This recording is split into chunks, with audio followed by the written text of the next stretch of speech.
peace and love, my people. How y'all doing? Oh, I'm doing wonderful. Give thanks and praise. Out here at the beach today. Oh my gosh, the water is so warm. It was just so wonderful. So here we get today with Sister Zingle flowing and growing, And I like to thank everybody that listens, especially those that get the notification before I even get a chance to send it around. I really appreciate love, um, those that follow and be concerned with, what I'm sharing. Because sharing is caring. So just thank you to everybody who does the likes, who does the notification, who does the sharing and everything. So we're there another day, talk about it Tuesday. My. What we gonna talk about now? Well, let's talk about some stuff. Some stuff like why come children can't go to whatever school they want to go to in the same city? You know, if they can provide their own transportation and say, well, okay, because of busing, what excuses like that. But if you can provide the transportation, you don't mind driving further to take your child there. Why come you just can't go to any school you want to go to? Hmm. These I want some things to think about. Why come when the police stop you, they tell you that even if you're not even a driver, that everybody in the car got to give their ID, and really the law says you really don't have to. If they don't have anything, but they're going to press some charges against you, or have probable cause, whatever that thing is. But the stipulations, I don't know the details, but I know that you really don't have to just because they just ask for your license. And what's your name? Where you going? So there's certain questions that you really don't have to answer, but we do automatically because of the fear that they put in us. So just things like that we have to start thinking about it, and then take our power back and be able to just not respond, but so do some research to find out what the law is, and in what situation when you have to or have not have to put provide your name and your ID and stuff. Um, let's talk about international fees. On your credit card. Now, when you do a transaction, the transaction is pretty much done. Boop, boop, boop. It's just done, and it's a matter of pushing some buttons. But why they gotta charge you an international fee? Why? It's just all this stuff is just to make money, y'all. Just to make money. But it seems to be there would be no difference when you use the card. It's swiped, and maybe I guess because it's coming from one country to the other. But all this stuff is electronic now, so it ain't like they got to mail their stuff to them, or they got to call somebody, whatever. It's all electronic. It's a matter of pushing buttons. But these are things that they come up with and they just charge us with. Which just don't make no sense. Another thing is vacancy fees. Do you know? I don't know what it is in every state. I don't know what it is in every state, but in the state of Delaware, if you have a property and your property is vacant, after a certain period of time, if you don't, make that property livable, they're charging you, and I think it's like $7,000. So, yeah, I think there's a yearly vacancy there's a fee.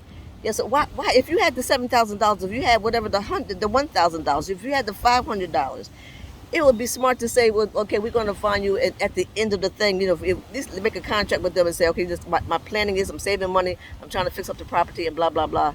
And if by this period of time, if I don't have it together, then maybe you can charge me. But if you have some plans, you don't want to break your plans and have to take the big chunk out of their money that you making plans with to give to them because your property is vacant. I had to end up paying $14,000 in vacancy fees when I was trying to fix up a property that I purchased many years ago. It was ridiculous. I was so pissed off. Some other stuff is like let's speak about Social Security. So Social Security is taken out whenever you're working. You're working age, and they take out the FICA, the CICA, all these different little things. This and that. They take that money out, and then they hold it for you. Now, when they holding that money, they ain't just holding that money. They are using that money. And then when it comes to you retiring, and then they're going to tell you what time that you need to retire. Why come if I want to retire when I'm this age or that age, whatever age? Why I got to retire when y'all tell me that I can retire? That you're going to tell me you're going to hold my money, and if I do retire before that, you ain't going to give me my money until I'm like 65, I think is the age now. How you want to tell me that? It's really my money. But they want to continue to use your money. And see, y'all have to understand all this shit is just something that somebody made up. And either you agree with it or you can fight against it. You can speak up and you say something about it. So anyway, but yeah, so after you turn 65 and you want to do your thing, um, they're going to try to encourage you. Oh no, wait till you're 70 or wait till you 72. I don't know whether they're all different ages. So I did start collecting mine at 65, but but anyway, so they're going to start giving you money back, and then who keeps all the records and look and see, well, okay, when by the time I get 65, I'm supposed to have this amount of money based on this amount of money that they took out of my thing. Who does that? I don't know nobody who does that. So again, here they can just tell you that this is what they owe you and this is what they're going to pay you, and either you can take it or you can leave it. But the kicker is, then they're going to tell you got to pay taxes on it. Is that some bullshit or what? This is your money that they've been holding for at least 40 some years. Yeah, you always say we turn 65. Yeah, mostly. Well, it depends on some of it because you may have worked until you're up to age 65. I don't know. But some of that money you start putting in there a long time ago when you was, for young folk in their 20s for sure. And so they're going to give you your money and then they're going to tax it again. And they have used your money. They're not giving you any interest on that money. And they're going to tell you that, yeah, I'm going to give it back to you, but then now you got to pay taxes. You know what, y'all? See, this shit is just too much. See, this is the kind of stuff that we have to just stop going along with. People have got to speak. Sorry, I pushed the wrong button. People have got to start speaking up collectively. Because another thing is that, when it comes to like, and say in the Caribbean, southern countries, smaller countries and stuff like that, I don't like how they have to charge the children to get an education. But do understand, see, this is what I'm saying, is what we got to think. This shit's intentional. They do not want to educate the people so they can be able to be self-sufficient, be able to take care of themselves. What they want is you to just get this brainwashing and be ready to serve them. To get a job and serve them. That's what they want. That's what they want to be going on. So in smaller countries, it's ridiculous how the children have to pay to go to school. And they already poverty. They already are oppressed, depressed, and in poverty, because of the system. And the system does not want them to educate themselves to become anything. Most of the time, in those type of situations, the person will graduate from high school, and the parents maybe can get enough money or have a relative someplace in another country to go there, get an education, and they come back or something like that, or they go and just stay wherever they're at. But that's not fair for us to be able to put these people under these type of pressures.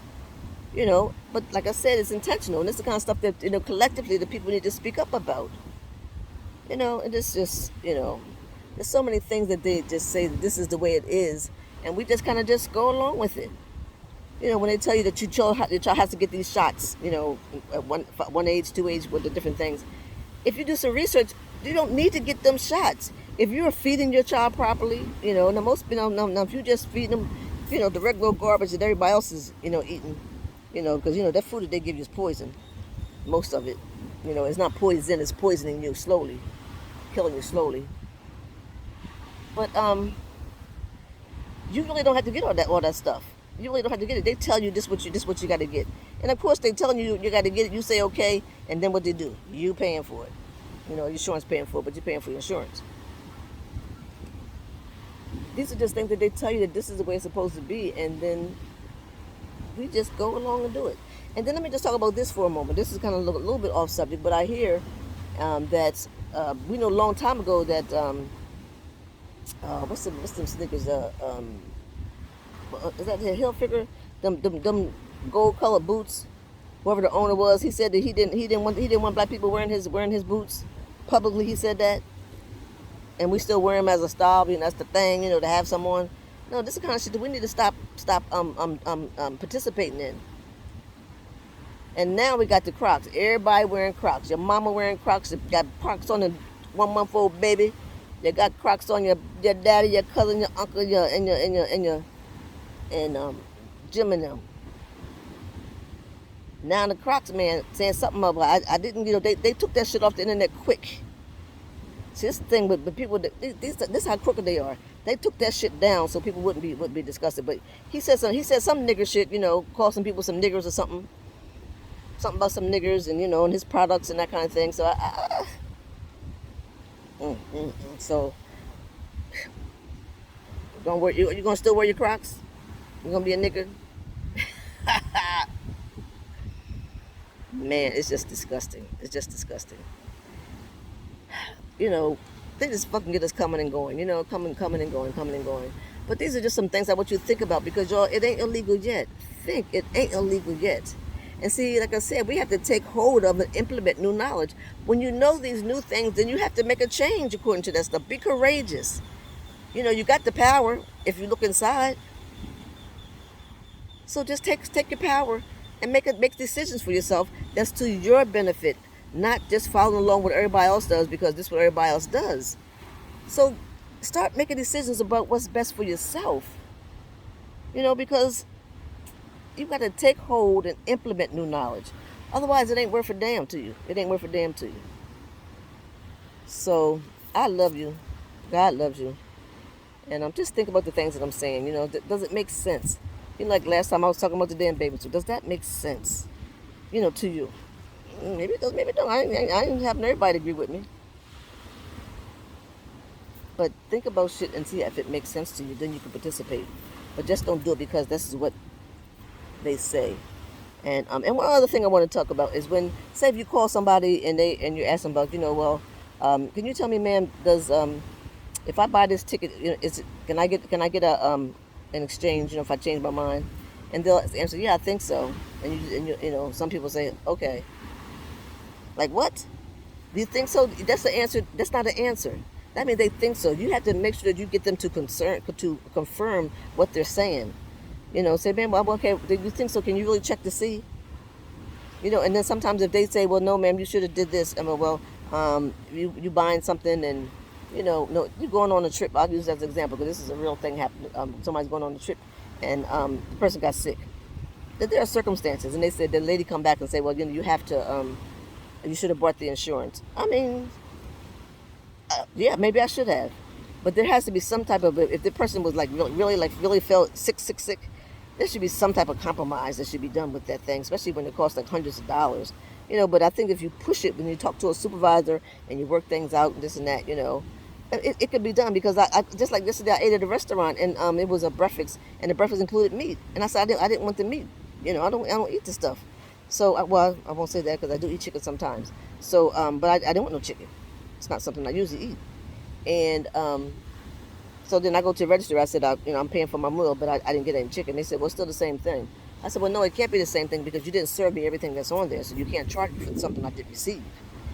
And she says, okay, man, well, I think that it's still the same. The price is the price. Of course, this lady, all she does is she works for the people. She's supposed to bring shit up. But then I said, okay, well, let me speak to your manager. So then I go talk to the manager. The original thing cost $12, and it's not the point about how much it costs. It's the principle.